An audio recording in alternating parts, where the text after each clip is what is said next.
Bwana Yesu asifiwe.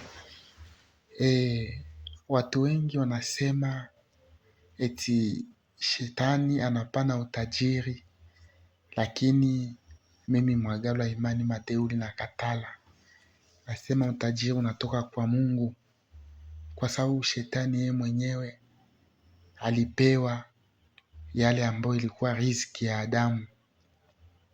Watu ambao wanaenda kwenye Illuminati, wanaenda kwenye Freemason, wanakuwa wamepoteza muda bure, kwa sababu katika kitabu cha Mwanzo sura 3 mstari wake wa 17, pale ambapo Mungu alisema kwamba tutakula kwa jasho, na ni kweli tuko tunakula kwa jasho sawasawa, lakini katika kitabu ya Mathayo sura 6 mstari wa 31 inasema kwamba tafuteni kwanza ufalme wa mbinguni na haki yake, na mengine yatazidishiwa. Yaani ukitafuta uso wa Mungu, kila kitu kitakuja sawasawa na mapenzi yako, kwa sababu mwili haikuumbwa juu ya chakula, lakini chakula ndio ilitengenezwa kwa ajili ya mwili.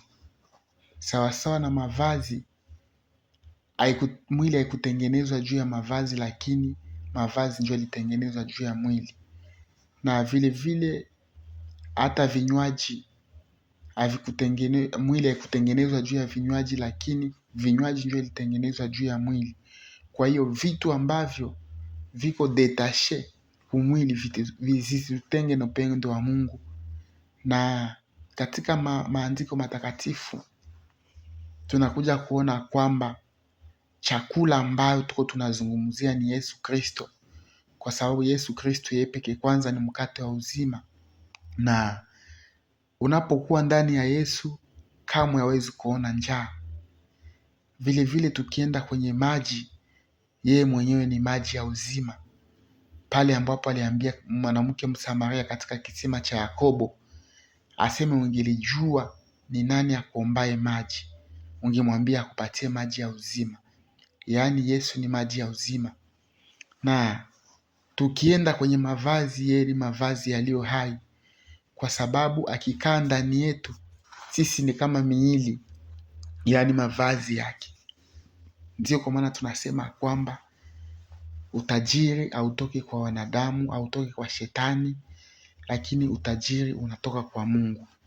Na ndio kwa maana nilipenda nikutie moyo siku ya leo, nikuambie kwamba kumtumainia Mungu kuna heri, kuna faraja, kuna furaha, kuna mambo mengi. Umtumainie Mungu katika maisha yako, Mungu atafanya kazi, kwa sababu chakula, ukiwa na uba ya kula chakula maana uko mzima, lakini kama hauko mzima hauwezi pata nguvu ya kula chakula. Yaani uhai ni bora kuliko kila kitu. Na unaweza kuwa na mavazi, lakini kama hauna mwili ya kuivaa kupitia hali ambayo uko unayapitia, ama ni magonjwa, nayo nao vile vile hauwezi kuivaa. Yaani kitu cha muhimu ni kusema kwamba kuwa ndani ya Yesu ni kupata vyote, na kuwa nje ya Yesu ni kufungua shida zaidi ya shida katika maisha ya mtu, ama katika maisha ya mwanadamu. Yaani sijui kama Illuminati inaweza kupana kitu.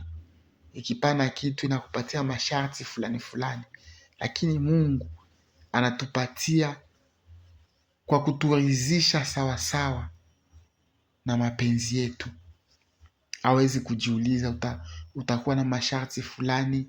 Yaani Mungu akikupa, Mungu anakupa, lakini shetani akikupa ni sawasawa anakupatia mbuzi na anabana lukamba. Yaani Mungu ni Mungu ambaye aliumba vitu vyote na akatupatia uwezo ya kuvitawala. Unaweza kutawala umaskini kupitia jina la Yesu Kristo. Yesu ndio kila kitu. Ndio kwa maana waambia, msitumainie wanadamu, msitumainie shetani, kwa sababu shetani hana kitu. Shetani hana kitu.